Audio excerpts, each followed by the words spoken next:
So after the events of Boruto Chapter 47, I wanted to come on here and talk about ISSHIKI Otsutsuki, the man who finally came out the shadows after 40 plus chapters of puppeteering Jigen. You know what I'm saying? Yeah. So Jigen's true form was revealed in Boruto Chapter 47 when he completed his full revival via Jigen's basically barbecued hibachi styled body. With that being said, there's a lot of questions we got when we're looking at this man ISSHIKI. His design, something vicious, you know what I'm saying? And I said this on Twitter off bat, the first time we looked at ISSHIKI, he just looks like a menace. He doesn't look like any of the Otsutsukis we've seen before him. He doesn't look like Kaguya. He doesn't look like Kenshiki, Momoshiki, Urashiki, Toneri.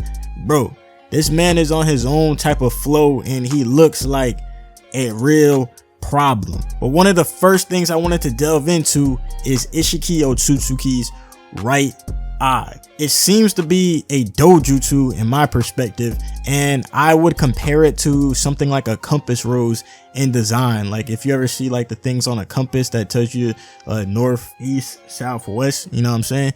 It looks like that personally. So I've also hypothesized that the shrinking technique that ISSHIKI utilizes is from his unique compass eye per se. So it seems like the manga, when he uses the shrinking technique, it puts emphasis symbols near the eye before the technique is released, in the same way that the manga kind of draws other dojutsu when they're used in the manga. So the reason we might have not recognized this before was because of the fact that ISSHIKI was inside of Jigen's body, like attached inside of his brain. He didn't fully take him over yet, but he was basically manipulating Jigen's body from actually inside. So we never would have seen the eye basically activating when he uses this shrinking technique. So now that ISSHIKI has fully revived via Jigen's host body, we can see the true form and what is the kind of true nature of his techniques as well. So ISSHIKI, he is the being that Kaguya sneak attacked. So like I said in the beginning, his body seems way different than the other Otsutsuki we've seen before, and it makes me think he's some type of royal or special archetype of Otsutsuki, because he just looks sinister, man. Like, just think about it this way: if even a fellow Otsutsuki objected to his plans and then mortally wounded him, there has got to be something especially malicious, especially evil about this man. If even his own alien comrades was like, yo, we gotta take this dude out, this dude is bugging. That tells you everything you need to know. If Kaguya was already on some nut shit and she was like, oh nah, this man tweaking, I gotta take this motherfucker out, what do you think ISSHIKI was on? Even in the realm of Otsutsuki, this man was on some nut antics, you know what I'm saying? So Kaguya literally felt threatened. Clear indicator. We don't know what his motives are right now, but best believe it's gonna be a sad day for the ninja world when we find out what ISSHIKI's actually up to. So going back to ISSHIKI's shrinking technique called Sukana Hikona, which means the small lord of renown. Sukana Hikona is a Shinto kami of the hot springs, agriculture, healing, magic, brewing sake, and knowledge in the whole Shinto realm. So it's based upon that. Considering that the technique allows the user to shrink objects and kind of restore them at will, it makes sense that the technique is called this, because it literally means the small lord of renown. So it should be known that ISSHIKI cannot shrink and manipulate living things beside himself. But it still strikes me as interesting, just his whole aesthetic. You know, ISSHIKI, he has a shrinking technique. He has like one eyebrow basically, because his horn is like integrated into his left eyebrow. So it's like he really has an interesting design out of all the Otsutsuki, and his like chin has like these markings on it.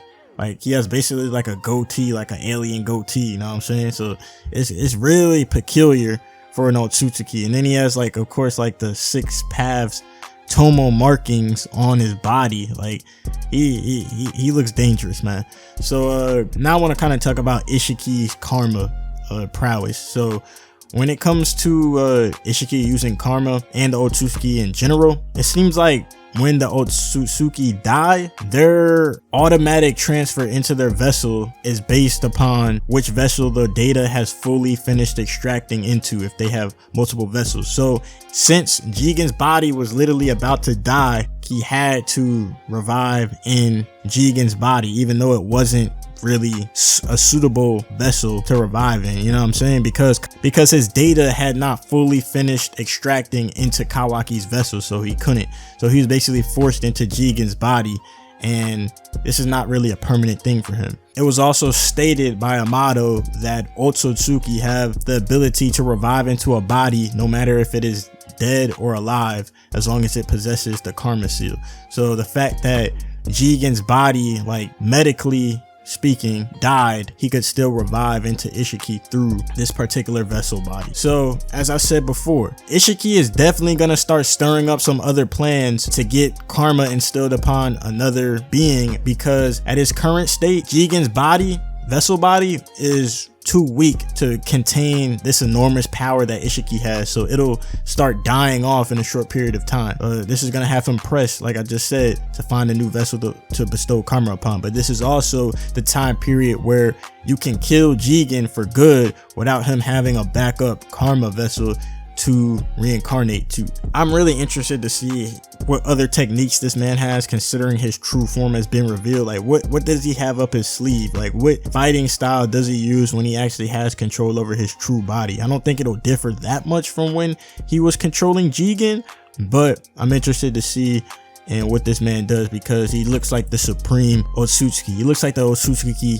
If there was an Otsutsuki king for all the characters that we've seen right now, it would be him. And I don't think anybody can deny that. He looks like the most savage Otsutsuki you ever seen. So he has like Byakugan in one eye, and of course a little Dojutsu compass eye in the other one. So I'm just interested to see what this character does, what his motives are, because he's very like ignorant in the sense that he's deeming people as locked into their predestined fate decided by their genes. So I mean, he's not a human, so he doesn't understand the kind of individuality that humans have in the will of humans, the will of fire and all that other stuff. So he doesn't understand that everybody has their individuality and can walk their own basically destiny and create their own path.